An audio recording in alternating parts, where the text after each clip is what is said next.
Thank you. Thank everyone for coming out.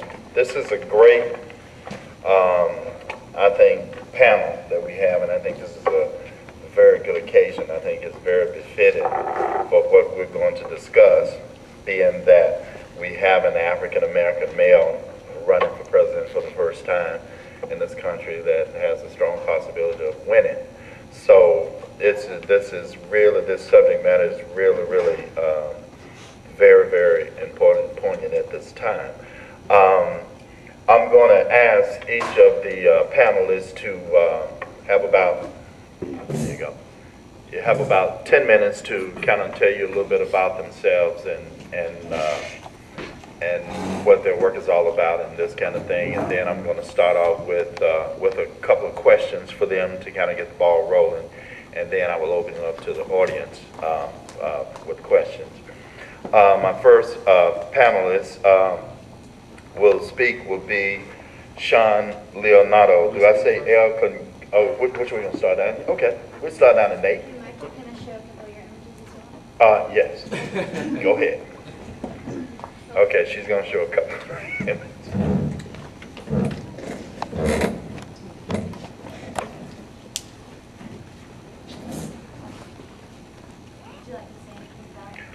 This piece is called Drummer Boy. This piece is very interesting, and I'll make it real quick. When I was 8 or 9 years old, there was an old man by the name of Brother Marvin Harris. I'm a PK, I'm a preacher's kid, and they played the drums in church, and I used to sit by him every Sunday hoping I would get a chance to play the drum. And he started letting me play it when I was about 9. But that's what the little drummer boy comes from, and that's the whole idea about black male role model kind of thing in that way.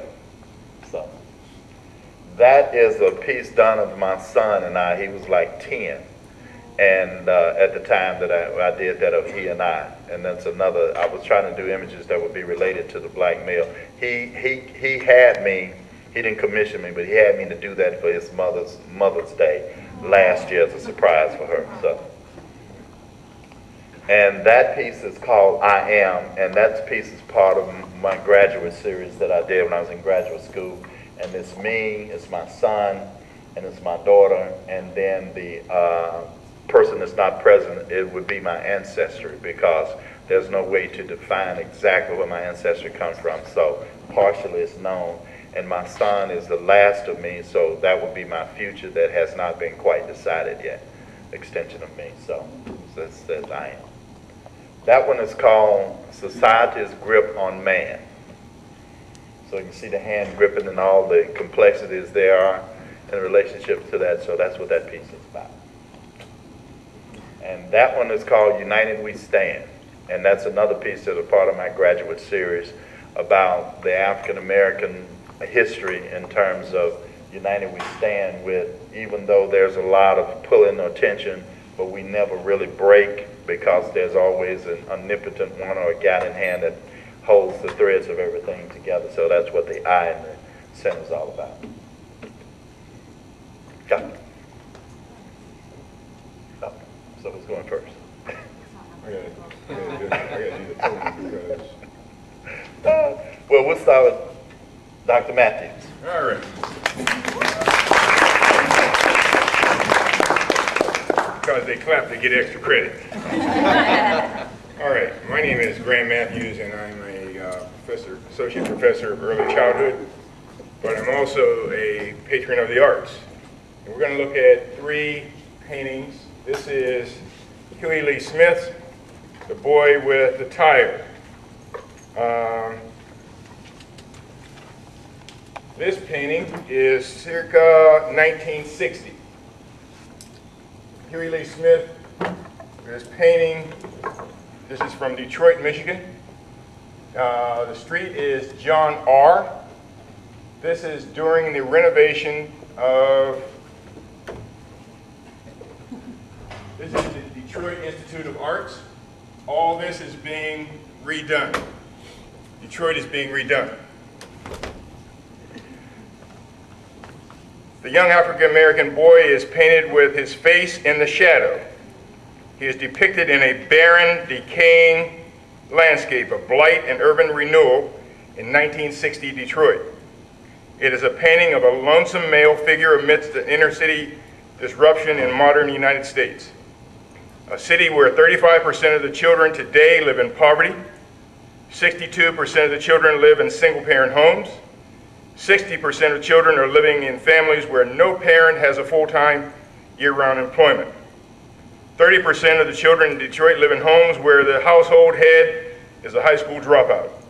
And most surprising and alarming of all, that in the Motor City, 20% of the children live in homes without a car.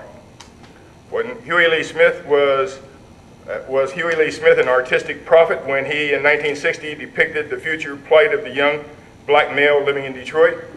Look at the painting again. What do you see?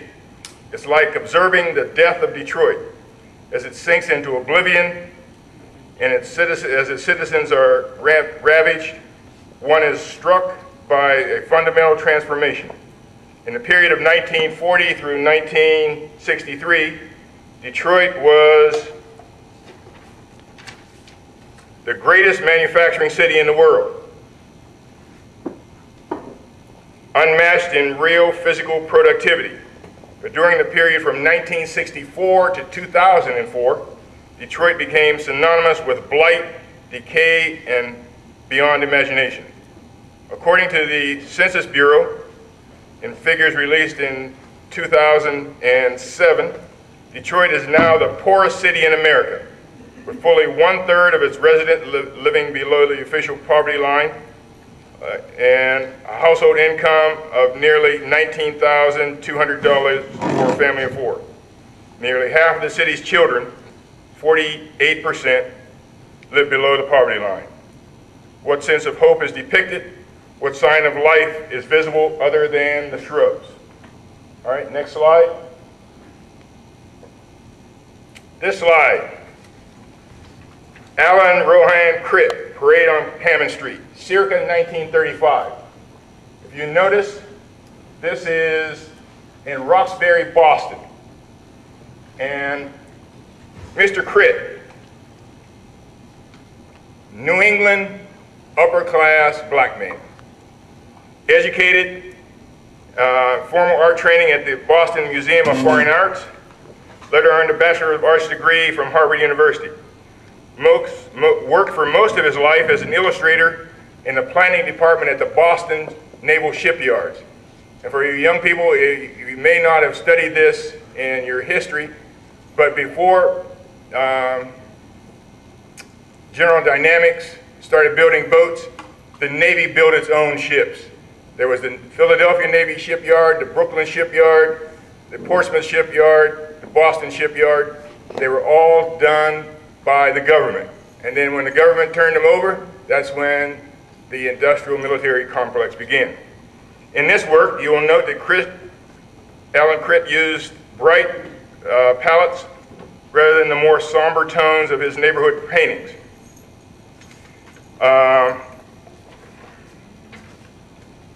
This is a neighborhood of families. If you'll notice,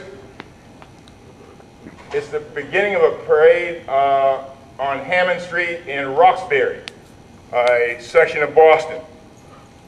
Crit has painted the beginning of a procession with a band leader marching out in front, wearing a high plumed hat and holding a baton. The performers wear blue and white uniforms and march before an appreciative, well-dressed audience. Women wear long dresses with elegant hats, and men wear suits. Nobody's sagging. In this painting, Crit has created a feeling of communal unity and family closeness as children stand close to their protective mothers and fathers. And you notice that it's all a family painting. There's a sense that the entire community has gathered for this event. As people stand shoulder to shoulder looking along the sidewalk, onlookers peer out from nearby every window in the background buildings. The highlight is the Elks Club Parade. I don't know if you're familiar with the Elks Club, but everybody comes dressed in their Sunday best. The artist's interest is in detail, shown not only in the appearance of the figures, but also in the careful execution of the buildings. The figures in the parade on Hammond Street are individualized. Critics portrayed the various skin tones, body types, hairstyles of the period. Finally, when you look, and this is what I like, everybody here, this is 1935.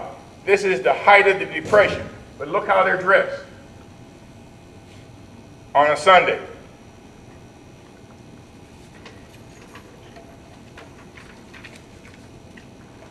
Every boy in the photo has a tie. Every male has a tie, a suit, or a hat.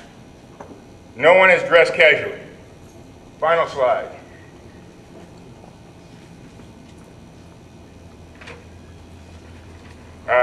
Everybody knows the banjo lesson. Henry Oswald Tanner. This is 1893. Before I begin, the Tanner family from Philadelphia.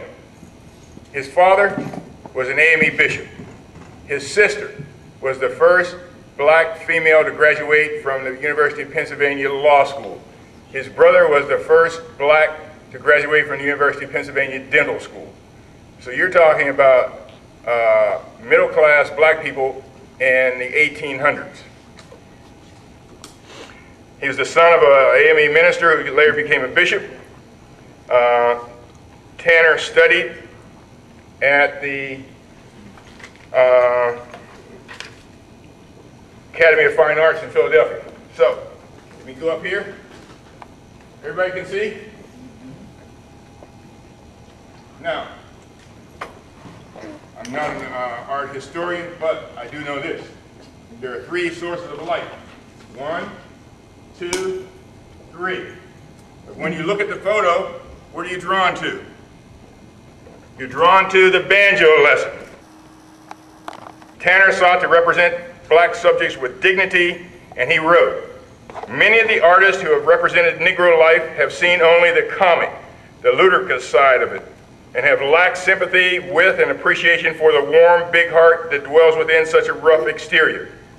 The banjo had become a symbol of derision, caricatures, and insipid smiling of African Americans strumming along and acting a buffoon. In the banjo lesson, Tanner tackles this stereotype head on, portraying an older man teaching his young protege to play the instrument. The large body of the older man lovingly envelops the boy as he patiently instructs him. Popular in 19th century imagery of the African American male had divested him of authority and leadership. Then Tanner, in the banjo lesson, recreated him in the role of father, mentor, and sage. The banjo lesson is about sharing knowledge and passing on wisdom. You see, the intensity of the photo, of the painting, is the banjo lesson.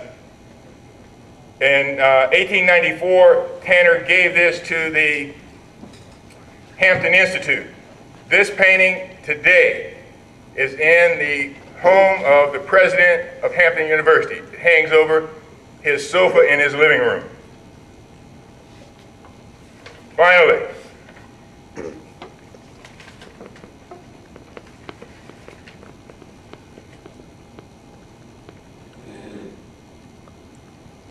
this is the only black photo that he painted. He studied in Paris. Tanner came back and he started painting biblical things. I have two of his prints. The Annunciation. He has Daniel in the Lion's Den. And the Thankful Poor. But we need more men to teach our young children. For example, in the last 5 years, the number of black male students who have graduated from Tennessee State University with a degree and teacher certification, you can count on one hand. 5. 5. That's sad. We have, in my class here, I have 2 men. I have 107 students, 2 black males.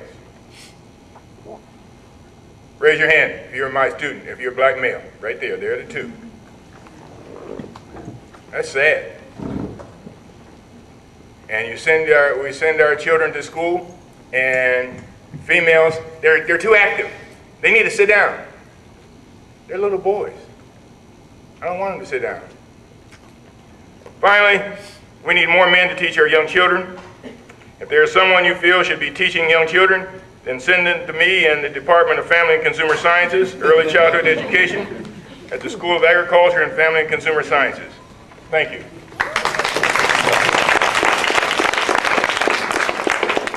Dr. Graham. Next, we will have Mr. Creekmore. Is that all right? Mr. Nathaniel Creekmore. First of all, I have to say I met Nate a few years ago, working at Placer. I read about Nate when he was in college at David Lipscomb, all the great and wonderful things he was doing and how he achieved some things. So it was a pleasure to finally have a chance to meet him, and I'm very proud of his success. So, Nate, you want to talk about that? Oh, there you go. Okay. I have a couple more pieces that I'm going to show here and basically just explain my ideas behind making work. I come from a biracial background. My father's black, my mother's white. So a lot of my work deals with identity and isolation and things like that. A lot of my work, there's always one figure that kind of stands out by himself.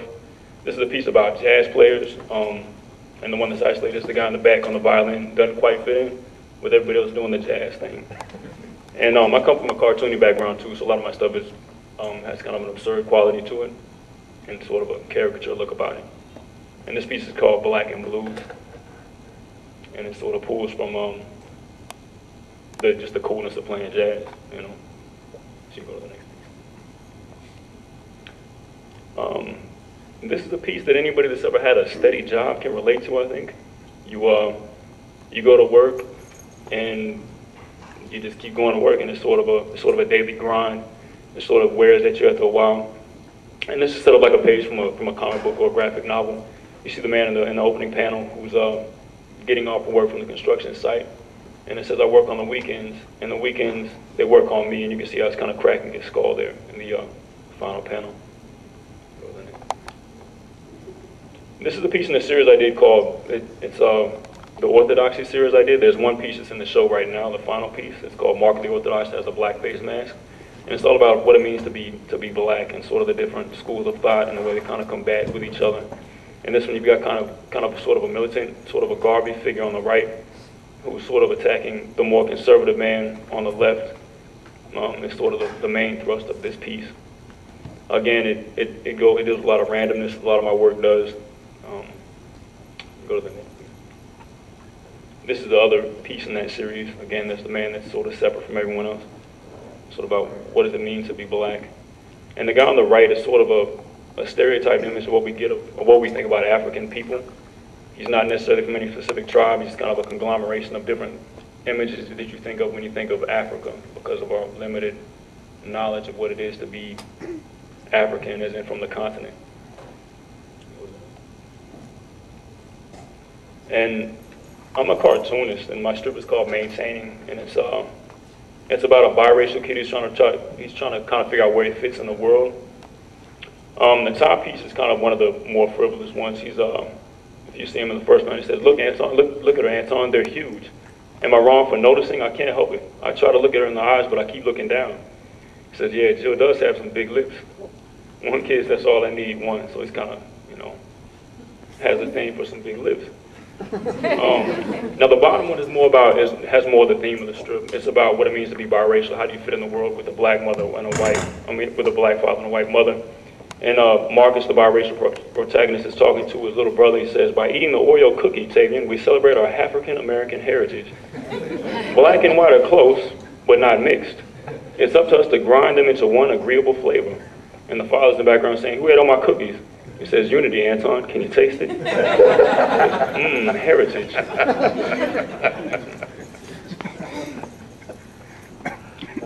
The top one is about what it is to be more black. Anton is the black hair in the strip. He's the best friend of Marcus. And he's in a store just doing some shopping. A woman comes behind him and says, "Excuse me, do you know where I can find the bath towels?" He says, "The second floor." And she goes up and says, "Thanks." And Marcus is looking at him like, "What? You don't work here?" He's like, "Yeah, there's no second floor either." Sometimes you get tired of playing a role. At the bottom, again, it's about being multiracial. Marcus is in a in a video store renting a movie that's from a foreign country. And the kid says, "You're renting Old Boy. You know it's subtitle, right?" And Marcus says, "What are you saying? Because I'm black, I can't read?" And the kid looks at him and says, "You're black? I would have guessed Mexican." And Anton tries to comfort him and says, "Nobody told you my mulatto brother? The race card only works if you have a race." So that's a big part of being multiracial. Nobody ever really knows quite what you are. Everything from Turkish to Puerto Rican and back again. And I had a strip early on when the strip was first syndicated that a storyline that dealt with Marcus was running for class president and kind of paralleled the Obama saga that we're all seeing now. And he's trying to get people to vote for him. He goes to a student, he says, "Hello, my name is Marcus and I'm running for class president. Sign my petition." The guy says, "Finally, we need a black president." And Marcus is like, "I'm half white."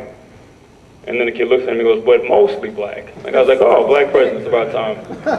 A lot of times in politics, you have to simplify and you have to be all things to all men. And Barack is kind of going through that now, as we can see. There's one character in the strip who's a homeless man who's he's kind of out there with his ideas. And that's him in the bottom strip here. He says, "America's about to elect a black man as a president. If anything is going to prompt the old South to rise again, this is it. I say, bring it on." And Mark's like, "Those are plastic swords." So this is serious, boy. Where's your bow staff? I have a lot of fun with him in the strip. So that's pretty much my take. Thank you, baby. Mr. Dunson. I'll actually keep it on the name first. I sort of feel strange going after Nate because mine is all serious and all that now. So it feels a little strange. But I guess with my sort of concept, and I guess where I stand in this is the whole concept of just the question of what is black and what is black art. And when I was asked by Jody to take part in it, that's sort of the crux of what I'm having to deal with, I guess you would say. So I guess in art appreciation classes, a lot of times what I'll ask some of the students is, what do you like about art? And I mean, inevitably I'll hear most, I won't say most, but quite a few students that'll say that I like black art. And when I hear that, it sort of makes me question what is that thing that is black art. So that was sort of the crux of what the image that I brought. The whole question of, okay, if I'm doing something that deals with other races or deals with issues that may not be completely of the black diaspora, is it still considered black art? So the images that I feel, I guess you would say, that are okay to be considered for black art are almost put into almost like a subcategory of art. And it's sort of like this thing of saying that, okay, if it's black art, then it can only deal with a few issues. And from that, it sort of becomes this whole concept of almost like propaganda.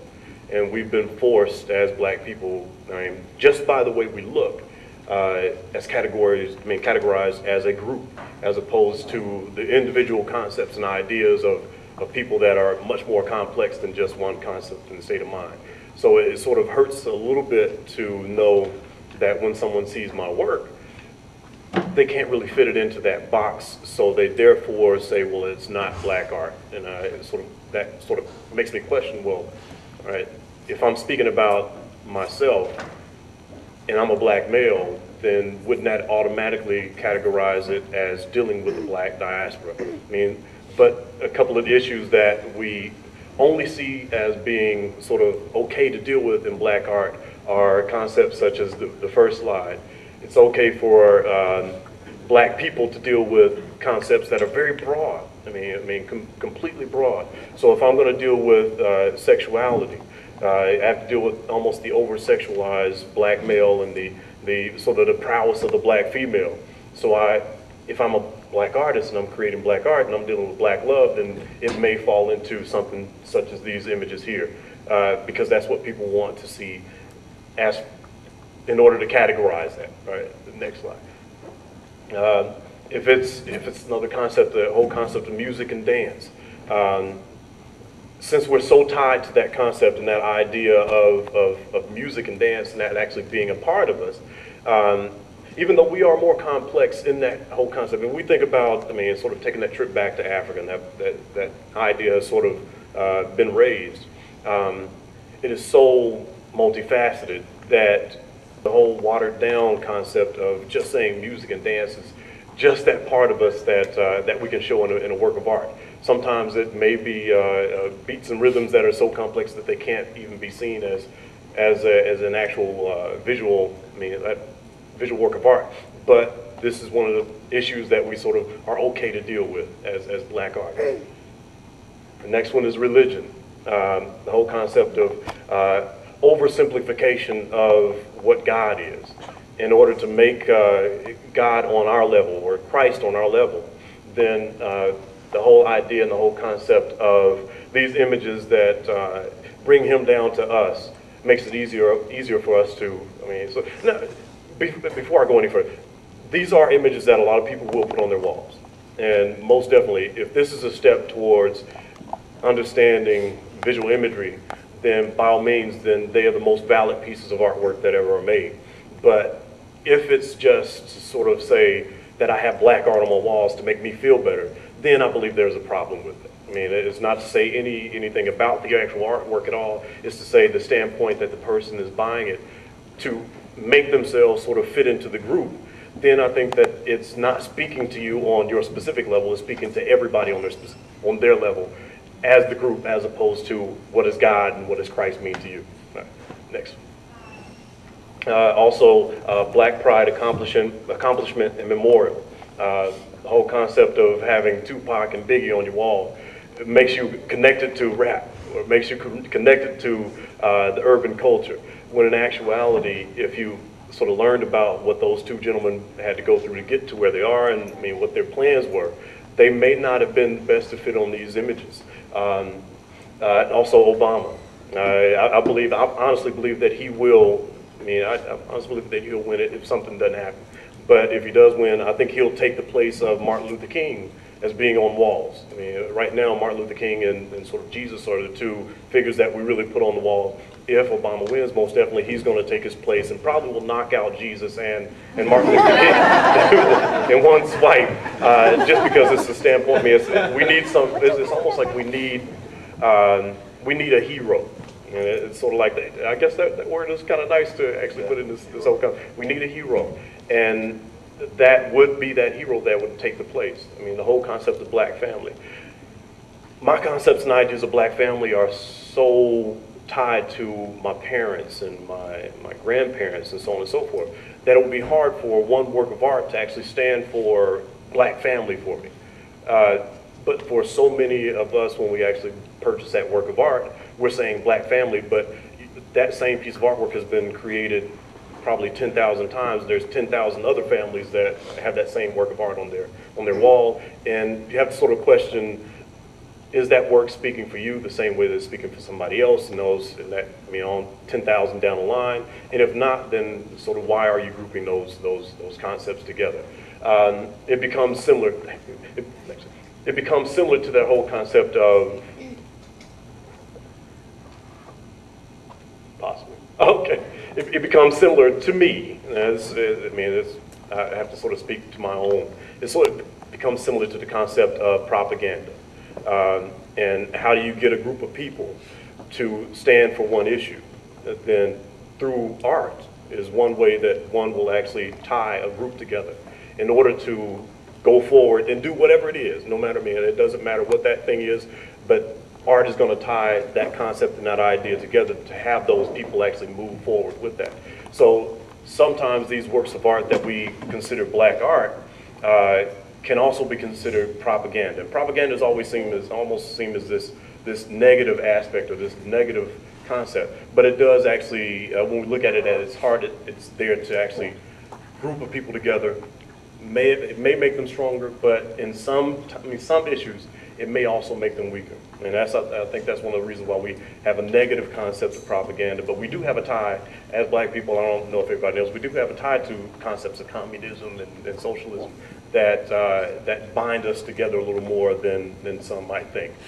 The only problem I have with this is that, okay, next.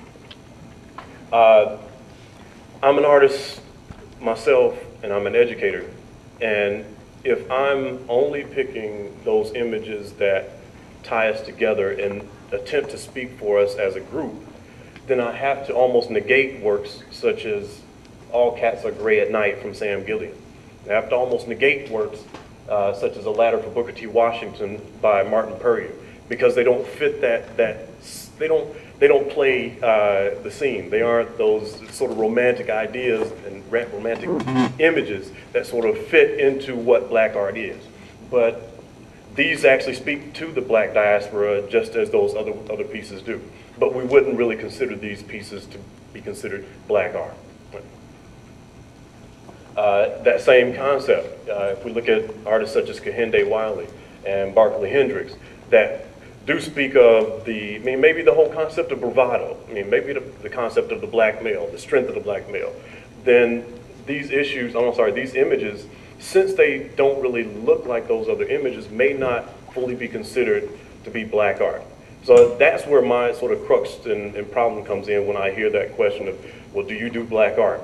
And then when I say yes, it's sort of like, well, okay, let me see the works. And then when they see these sort of strange pieces that I'll show you in just a few minutes, then they're like, well, no, you tricked me. That's not black art. And it's like, okay, well, I'm a black male and I'm actually creating images that speak to what I'm going through as a black male. Then it has to fit that understanding. It may not fit the subcategory of black art, but it has to speak about that black diaspora. We also have images that some people may have problems with.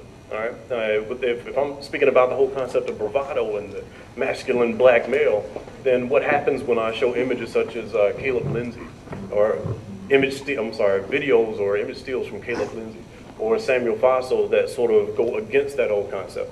But it's still talking about that whole concept of the black male and what is black art. So what I try to do in the classes is to at least give the students an opportunity to say, well, those images that I showed earlier are images of black art, but let's take it away from being a subcategory and let's open it up and actually begin to look at the inner workings of it in order to give us an understanding of truly what that idea and that concept of the black, not just black male artist, but what the black artist is and what black art means.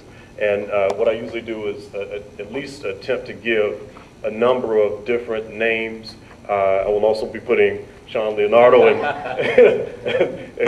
Nate Creekmore on those and begin to build this, basically a catalog of black artists. So when a student does say, okay, I like black art, then I'll say, okay, well, then here's the issues that black artists are dealing with.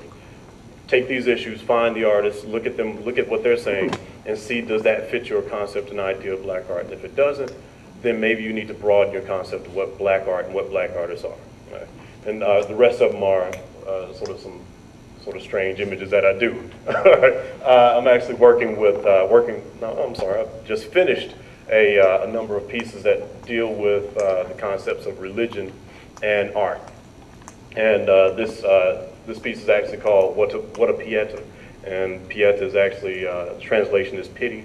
But the Pieta is actually the image of Mary holding Christ in her arms after he's come down from the cross.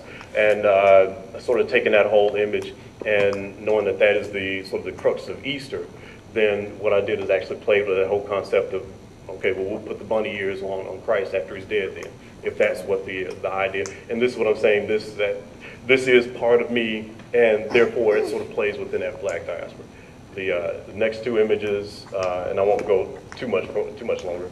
Another image called All the Little Virgins, actually dealing with the whole concept of ideas of terrorism and how does one teach a young child how to kill.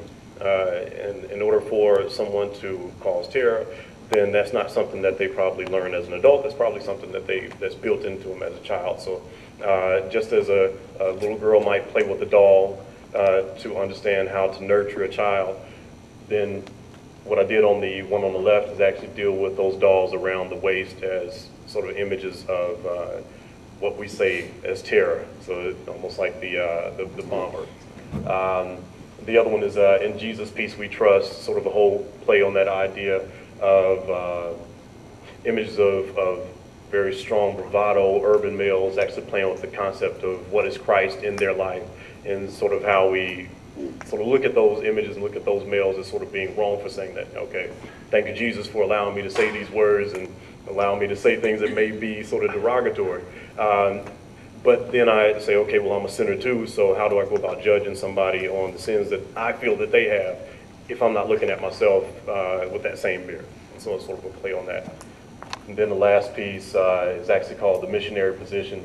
All of these actually dealing with that whole concept of religion, and sort of the play on words here is sort of like the whole concept of the missionary, and how the missionary goes into certain places supposedly to do a specific job to help the people, but sometimes just preaching to people actually takes that person and puts them up on the almost on the soapbox, and they are not down with the people when they're, this is some, not all, but they're not down with the people. And I mean, it's sort of the whole play on words, the missionary and the missionary position, he's positioned to hire, but the people in the water are screwed.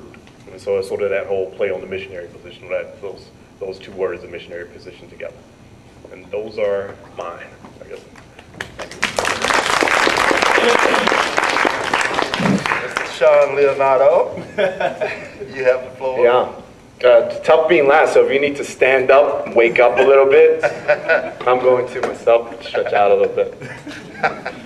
But I'll try to seal the deal here. Okay.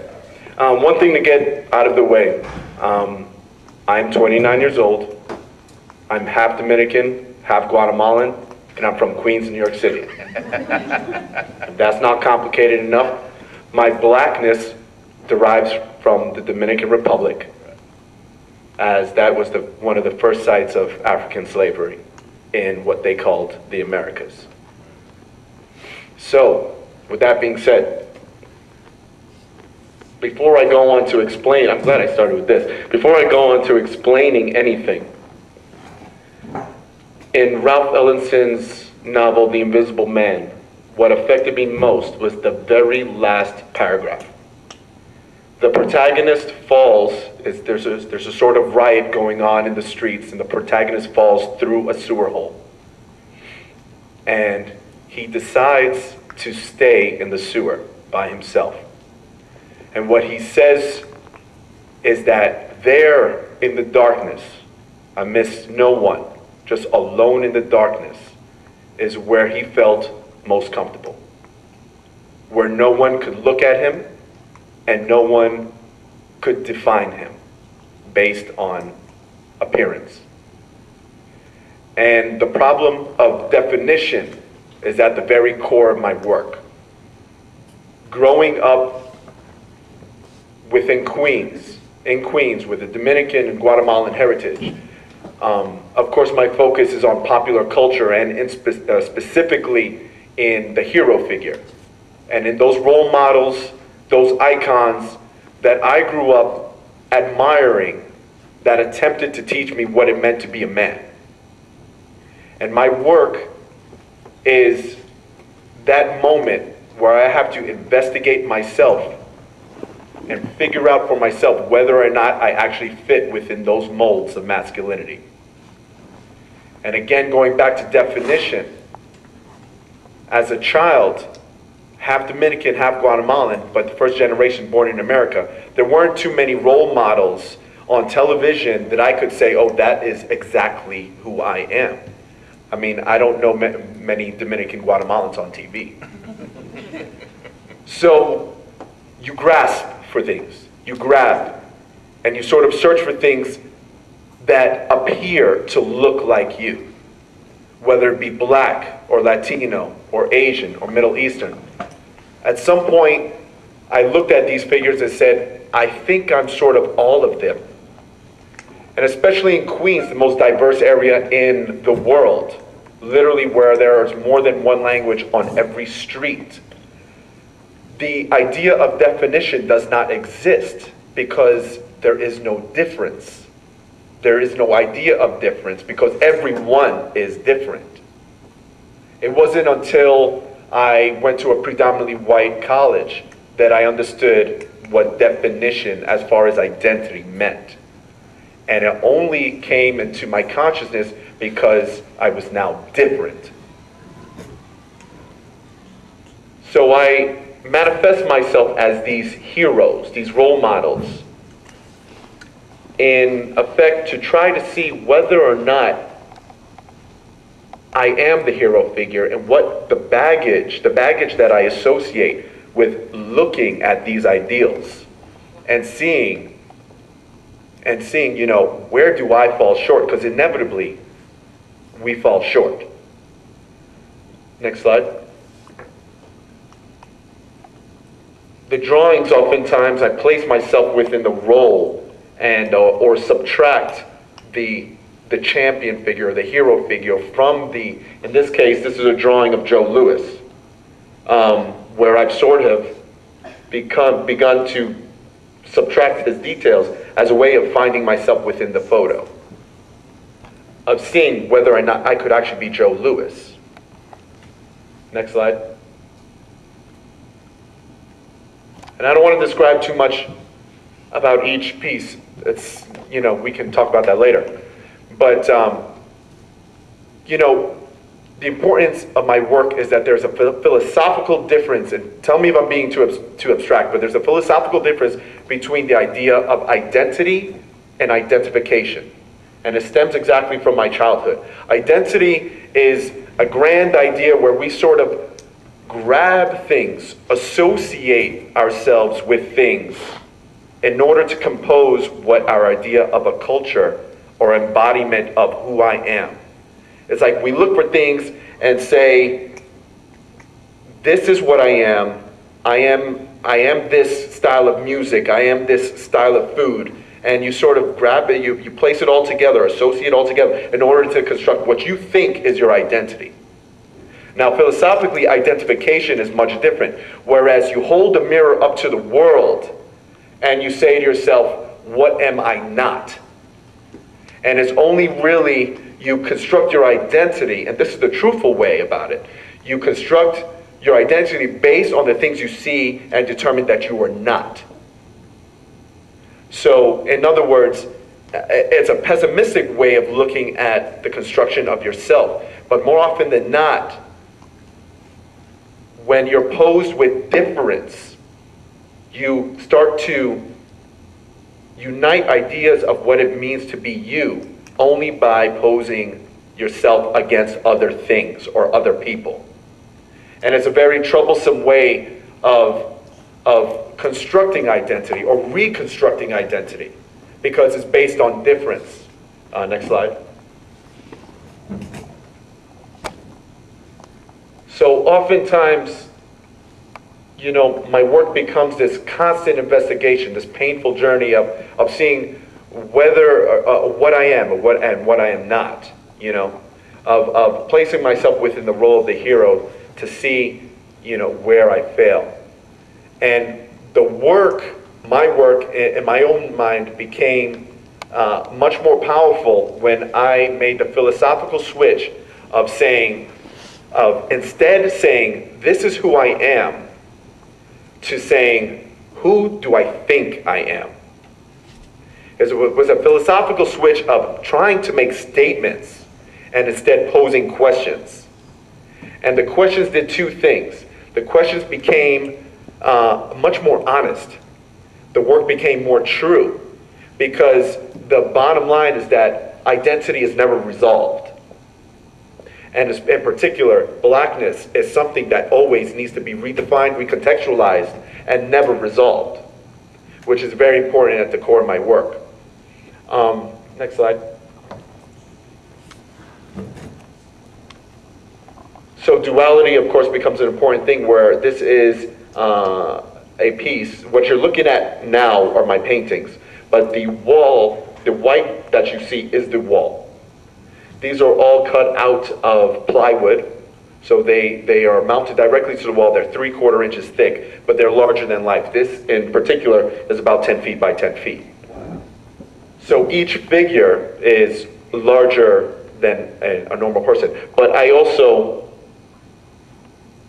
embody both figures. And this in particular is taken really from Tarzan iconography. And when I look at Tarzan, or when I looked at Tarzan as a child, I could not be comfortable enough to really define myself as either Tarzan or the ape figure he would be fighting against. So in the work, again, I pose the question, well, maybe I am both. And what does that mean to be both? Next. Again, along the same iconography. This is 8 feet tall. The paintings employ a really commercial paint. They actually use a commercial paint that was used for billboards back in the day. So they read as signs. They're very vibrant, they're very bright, very flat, specifically because I want to preserve how iconography is read and disrupt that viewing in order to bring you to a different level of consciousness. And the cutting out of the paintings, because I subtract them from the original worlds that they come from, whether it's the comic book page or the TV screen or the advertisement, I subtract them so that I may play with the negative space around them and show you that there's something else going on. Next slide.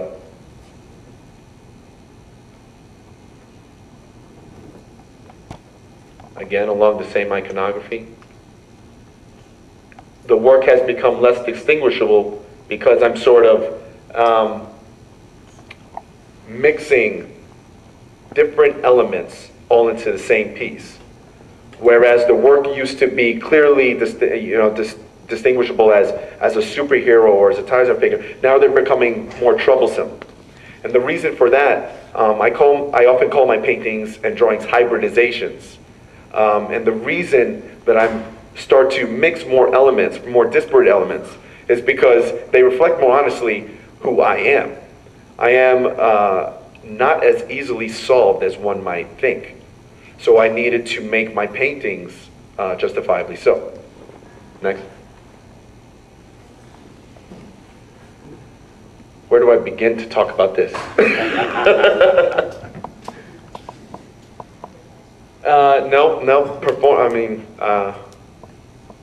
What I will say is that performance has become a very active part of my practice simply because I can embody the iconography rather than just place it on the wall. And again, by actively doing certain things with my own body and by expressing myself in this explosive manner and by doing things in real life and in front of people, it gets that much close to being that more honest about how I feel with this iconography and with these role models. If I actually become them, even for a moment, then I, for myself and hopefully for the audience, get that much closer to the problem of trying to look to these ideals and trying to be the Superman. Based on the same piece, this is a marble sculpture, 3 feet high.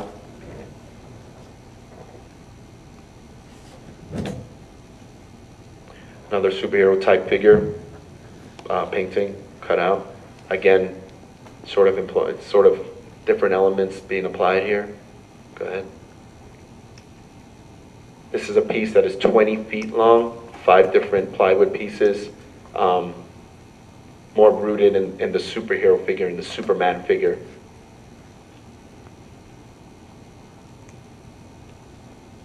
And the same series, it's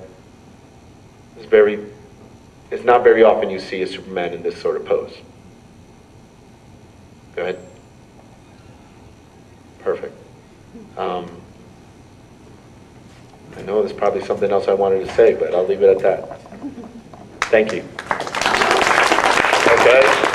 Now, I have 2 questions to start this off with my panelists, and they don't know these questions, so they're going to be operating right off the top of their heads. So this should be wonderful. See how they think. The first question, and Each one of you can take turn to answer. You have about 2 minutes. But we can start with you, Shaun, saying something you want to say, so we're going to give you a chance. Sure. Do you think there's a difference in the image projected today of the black male today using Barack Obama versus Martin Luther King as your two comparisons? In the image depiction in particular, how they're depicted, how they, well, the way I see it is the cultural, what we really have to look at is the cultural depictions of both figures. Both are glorified in the art and artistic forms. How it's done, they're pretty similar, but as far as the aesthetic goes, it's much different. What I'm more interested in is how the image represents two very different things.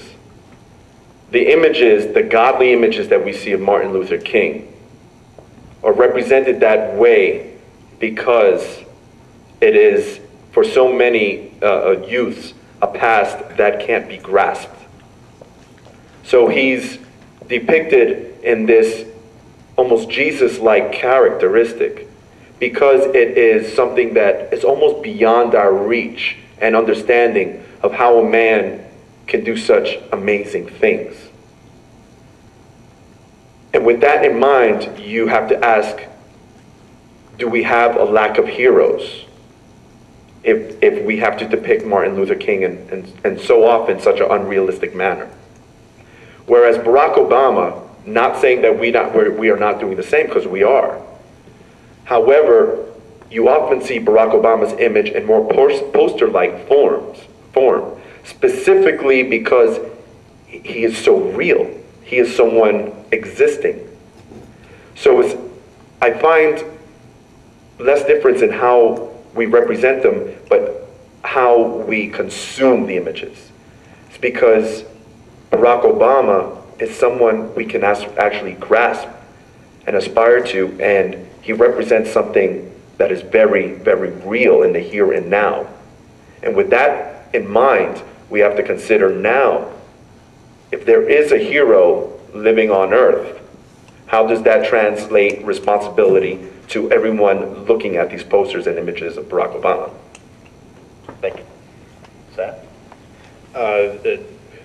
My idea and concept is, somewhat similar to Shaun's, and the whole concept of how we actually view images, especially of Barack, is almost like a duality. Since he's not a hero at this time, he's a hero to certain people, but I'm the kind of person that wants to look at both sides in order to make up my mind. So he's a hero and he's a villain.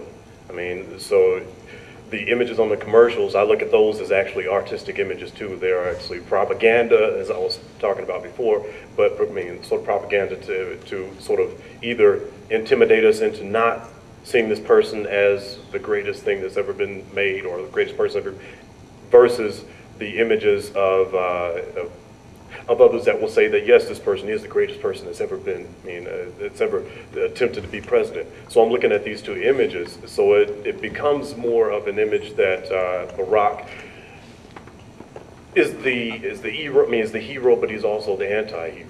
And so when I look at posters, when I actually found that image of Barack as a painting, I was actually amazed that I could find that image. I wasn't expecting. I'm seeing the image of him on T-shirts. At this point in time, I'm seeing the image of him as actually becoming almost like a fashion icon. So when I look at those images, he's gradually sort of, not him, but what we actually build him up to be is gradually becoming a part of pop culture, as opposed to an actual presidential image. Whereas Martin Luther King, just as Shaun said, he's already been consumed by us as a hero. No matter if we look at anyone now that sort of says that these images, not so much the actual man himself as Martin Luther King, the images, when someone speaks against us, it's almost as bad as speaking against Christ. Because we've actually put him on our walls alongside Christ as this Christ figure. So he becomes this hero. That is that we can't put that same sense of duality on him as we do with Barack. when I began to actually hear negative things about Martin Luther King. It was inevitable. With the internet now, everything is accessible. We're accessible. Everything is accessible, so I can find any speech or anything that I want to out about Martin Luther King. When I found images and speeches, not so much speeches, but literature that was negative, I almost felt a little dirty because I thought of Martin Luther King as that hero. And what happens when we take someone down from being a hero, we have to actually almost kill the hero to make him less of a hero. And it's almost too difficult to do that to Martin Luther King at this time. But I'm seeing that, and I'm trying to look more towards the future. If Barack becomes president, I'm pretty sure that he'll take that stance of being that hero. And what will happen with my kids have kids, and when someone speaks against those images, will they have that same feeling? So it's almost like this whole concept of the duality that I'm seeing, this hero, anti-hero, negative, positive against Barack, whereas I would not be able to actually see those same things with Martin Luther King. And it's sort of like a push and pull with me at this time to actually see those images. Thank you, sir. Doctor. Two images of two individuals. Martin Luther King, clergyman, was seen by most Americans as the Negro leader, religious Negro leader. Barack Obama, on the other hand, is seen as a politician, devoid of any label by society because he is biracial. Although his father was an African, he was raised by white parents and grandparents, so that you have this melding of him being for every man, the secular image of every man. And those who were against Martin Luther King said that he was, quote, an outside agitator. He's a communist. He is being led by the Bolsheviks. He was not even accepted by all black clergy. One of the things that people tend to forget is that the old guard in the National Baptist Convention didn't want him. He had to break away and form his own convention, the Progressive Baptists. Those were the more younger, the seminary educated. The people who are for, you look at the demographics, the people who initially supported Obama were the college educated. And as you see recently, saw last week, that lady that John McCain had to take the microphone from. Now, Barack Obama does not look like an Arab. She said he was an Arab. And to McCain's credit, no, give me the microphone. You know, the thing that, and I'm going to say this publicly, the thing that everybody has in the back of his mind is that the same fate may await Obama that befell Martin Luther King. That we live in a culture where we assassinate people we don't like. They killed the two Kennedys. They killed Martin Luther King. And I always think about 1968, the Time magazine, September 1968, is America coming apart. April, King was killed. June, Bobby Kennedy was killed. College presidents were lasting on average of 10 to 12 weeks. There were riots all over. Even Charles de Gaulle was almost overthrown. The world was in upheaval in 1968. It was the world that changed. It was the year that changed the world until the conservatives took over and Nixon took even the Chicago Convention. You know, you have to understand history in order to understand what's happening in the United States. So this is a transformational period. But for Barack Obama, Time will tell. Thank you, Dr. Matthews. All The right. question one more time. Do you think there's a difference in the image projected today of the black male today using Barack Obama versus Martin Luther King as your two comparisons? I would say both men took control of their image. Martin Luther King was more of a prophetic figure. He was about trying to heal the country of the problems that it had. So he wasn't worried about getting votes or appearing to be necessarily attractive. His main concern was truth and love.